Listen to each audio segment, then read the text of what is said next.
TNN TV की बैनुल-अक़वामी खबरों के साथ मैं हूं उस्मा आरिफ।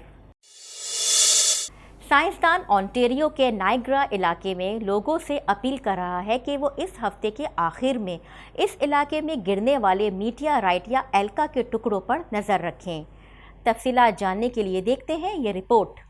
साइंसदान ओंटारियो के नाइग्रा इलाके में लोगों से अपील कर रहे हैं कि वो इस हफ्ते के आखिर में इस इलाके में गिरने वाले मीटियोराइट या एल्का के टुकड़ों पर नजर रखें। टोरंटो और हैमिल्टन के दरमियान के इलाके के रहायशियों ने हफ्ते की सुबह आसमान को रोशन करते हुए एल्का को देखा। माहिरीन का कहना है कि इस मीटियोराइट का वजन तकरीबन 500 किलोग्राम था और इसका कतर 1 मीटर से भी कम था जब यह हफ्ते की सुबह 3:25 पर जमीन की फिजा में दाखिल हुआ। माहिरीन के मुताबिक टोरंटो से हैमिल्टन के दरमियान के इलाके में रहने वाले लोगों ने एल्का की आवाज सुनी क्योंकि ये फिजा में टूटने से पहले आवाज की रफ्तार से 40 गुना ज्यादा हरकत कर रहा था। तहकीकी ग्रुप का ख्याल है कि एल्का के छोटे टुकड़ों ने उसे ओंटारियो झील के जनूबी साहिल पर ग्रिम्सबी और वाइनलैंड के आसपास गिरे और बड़े टुकड़े जिनका वजन कई किलोग्राम हो सकता है सेंट कैथरीन्स के शुमाल में गिरा।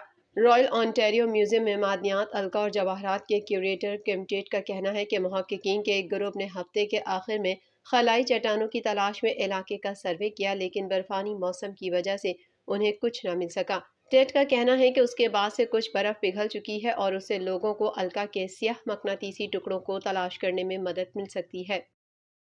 इलेक्शंस कनाडा के चीफ इलेक्टोरल ऑफिसर ने MPs को बताया कि इन्हें 2019 के वफाकी इंतखाबात में चीन की मदाखलत के बारे में कोई इत्तला नहीं मिली है। दीगर अहवाल जानते हैं इस रिपोर्ट में। इलेक्शंस कनाडा के चीफ इलेक्टोरल ऑफिसर स्टीफन पैरोल्ट ने MPs को बताया है कि उन्हें 2019 के वफाकी इंतखाबात में चीन की मदाखलत के बारे में कोई इत्तला नहीं मिली है। पैरोल्ट के तबसरे एक मीडिया रिपोर्ट के बाद सामने आए हैं जिसमें कहा गया था कि चीन ने मुबैना तौर पर कनाडा के कम से कम 11 उम्मीदवारों की मुहिम के लिए फंड्स फराहम करके 2019 के वफाकी इंतखाबात में मदाखलत की और जनवरी में वजीर आजम जस्टिन ट्रूडो को उन इल्जामात के बारे में आगाह किया गया। पैरोल्ट ने अपनी 1 घंटे तक तवील पेशी के दौरान हाउस ऑफ कॉमन्स प्रोसीजर और हाउस अफेयर्स कमेटी के सामने ये बयान दिया कि मेरी राय में इस बात पर यकीन करने की कोई वजह नहीं है कि ये आज़ादाना और मुनसिफाना इंतखाबात नहीं थे। पैरोल्ट ने कहा कि वो मीडिया का इंतहाई एहतराम करते हैं लेकिन ये कि कमिश्नर ऑफ इलेक्शंस कनाडा की तहकीकात के अलावा मीडिया रिपोर्ट से नताइज अखज़ करना क़बल वक्त होगा। कमिश्नर ऑफ कनाडा इलेक्शंस की तर्जुमान कैरोलिन स्मार्ट ने तस्दीक की कि उनके दफ्तर को ब्लॉक क्यूबेक्स की जानिब से गैर मुल्की मदाखलत के इल्ज़ामात से मुतालिक एक शिकायत मौसूल हुई है और वो मौसूल होने वाली तमाम शिकायत का जायजा लेता है। ट्रूडो का इस बयान का हवाला देते हुए कि उन्हें 2019 के इंतखाबात के दौरान चीन की तरफ से इंतखाबी मदाखलत के बारे में कभी भी ब्रीफिंग नहीं दी गई थी। डिप्टी कंजर्वेटिव लीडर मेलिसिया लेंसमैन ने ट्वीट किया कि सदर से शिकायत करने का तस्वुर करना मुश्किल है जिसके बारे में आपको ब्रीफिंग नहीं दी गई थी। जब से ये रिपोर्ट्स पहली बार मंजर आम पर आई हैं, कंजर्वेटिव हुकूमत से इल्जामात के बारे में मजीद आगे बढ़ने का मुतालबा कर रहे हैं। वजीर इंसाफ डेविड लैम्प्टी से भी मंगल को काबीना के इजलास में जाते हुए रिपोर्ट्स के बारे में पूछा गया। उन्होंने सहाफ़ियों को बताया कि सिक्योरिटी सर्विसेज सूरत हाल को संजीदगी से ले रही हैं। जब आप कौमी सलामती के मामलात से निमट रहे होते हैं तो आपको बहुत समझदारी के साथ आगे बढ़ना पड़ता है। कनाडा ने बेलारूस पर पाबंदियों का ऐलान कर दिया। बेलारूस की जिला वतन अपोजिशन लीडर ट्रूडो से मुलाकात करेंगी। दीगर अहवाल जानते हैं इस रिपोर्ट में। कनाडा ने बेलारूस पर पाबंदियों का ऐलान कर दिया। बेलारूस की जिला वतन अपोजिशन लीडर ट्रूडो से मुलाकात करेंगी। बेलारूस की जिला वतन अपोजिशन रहनुमा ऑटोवा के अपने पहले सरकारी दौरे पर है। कनाडा ने सदर अलेक्जेंडर लुकाशेंको की हुकूमत के खिलाफ पाबंदियों में इजाफा किया जिनमें उन फौजी और सिक्योरिटी सर्विसेज को निशाना बनाया जिन्होंने यूक्रेन के साथ उसकी जंग में रूस की मदद की थी। ताहम इस दौरे ने इस बात पर रोशनी डाली है कि उसकी अपोजिशन की तहरीक यूक्रेन के साथ किस कदर करीबी ताउन कर रही है और किस तरह कीव की फतह बेलारूस में तब्दीली के लिए तहरीक बन सकती है। कनाडा की वजीर खारजा मेलानी जूली ने एक बयान में कहा है कि बेलारूसी हुकूमत मुल्क को यूक्रेन पर रूस के हमलों के लिए लॉन्चिंग पैड के तौर पर काम करने की इजाज़त देकर इंसानी हुकूक की खिलाफ वर्जियों की हिमायत कर रही है। बेलारूस में मजीद 22 अहलकारों को पाबंदियों की फहरिस्त में शामिल किया जा रहा है जिनमें वो लोग भी शामिल हैं جو روسی فوجی اہلکاروں اور ساز و سامان کی اسٹیشننگ اور نقل و حمل میں ملوث ہیں۔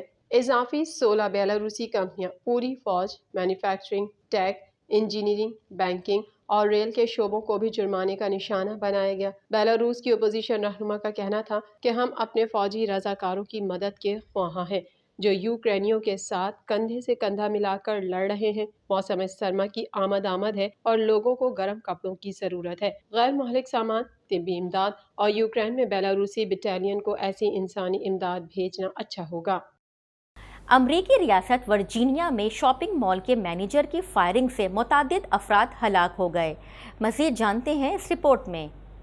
امریکی ریاست ورجینیا میں شاپنگ مال کے مینیجر کی فائرنگ سے متعدد افراد ہلاک ہو گئے۔ امریکی ریاست ورجینیا کے ایک اسٹور میں فائرنگ سے 10 افراد ہلاک ہو گئے۔ غیر ملکی میڈیا کے مطابق ریاست ورجینیا کے شہر چیسی پیک کے ایک اسٹور میں گھس کر مسلح شخص نے فائرنگ کر دی، جس کے نتیجے میں متعدد افراد زخمی بھی ہوئے۔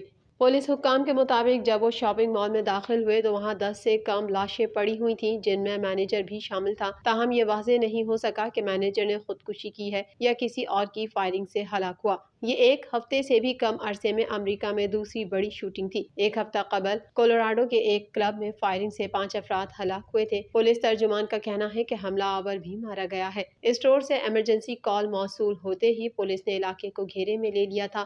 علاقے میں سرچ آپریشن جاری ہے۔ زخمیوں اور لاشوں کی اسپتال منتقلی کے لیے 40 سے زائد ایمرجنسی گاڑیاں موقع پر موجود تھیں۔ برطانوی ریل یونین نے اپنے مطالبات کے حق میں مزید ہڑتالوں کا اعلان کر دیا ہے۔ دیگر احوال جاننے کے لیے دیکھتے ہیں یہ رپورٹ۔ برطانوی ریل یونین نے اپنے مطالبات کے حق میں مزید ہڑتالوں کا اعلان کر دیا ہے۔ ریل یونین کی جانب سے ہڑتال ملازمتوں کے تحفظ اور تنخواہ، کام کے حالات بہتر بنانے سمیت دیگر مطالبات کی منظوری کے لیے کی جا رہی ہے۔ لندن سے میڈیا رپورٹ کے مطابق RMT یونین کے فیصلے میں کہا گیا ہے کہ 48 گھنٹوں کی 4 ہڑتالیں 13، 14، 16 اور 17 دسمبر کو ہوں گی، جس کے بعد 6 اور 7 جنوری کو بھی ہڑتالیں کی جائیں گی۔ جنرل سیکرٹری RMT میکلنچ نے کہا کہ ہڑتالیں واضح پیغام دیں گی، ہم ملازمتوں کے تحفظ، تنخواہ اور کام کے حالات سے متعلق اچھی ڈیل چاہتے ہیں۔ ان کا مزید کہنا تھا کہ RMT کے 40,000 سے زائد ورکر ہڑتال میں حصہ لیں گے۔ ہڑتال والے دن ریل کا پہیہ جام رہے گا اور 18 دسمبر سے 2 جنوری تک اوور ٹائم بھی نہیں کیا جائے گا۔ میڈیا رپورٹ کے مطابق ریل نیٹ ورک کے علاوہ 14 ریل کمپنیوں کے ورکرز نے بھی گزشتہ ہفتے ہڑتال کے حق میں ووٹ دیا تھا۔ ہڑتال والے دن ریل کا پہیہ جام رہے گا۔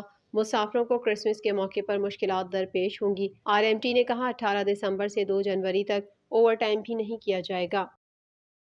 TNN TV کے نیوز بلیٹن سے فی الحال اتنا ہی۔ مزید خبروں اور اپ ڈیٹس کے لیے دیکھتے رہیے TNN TV۔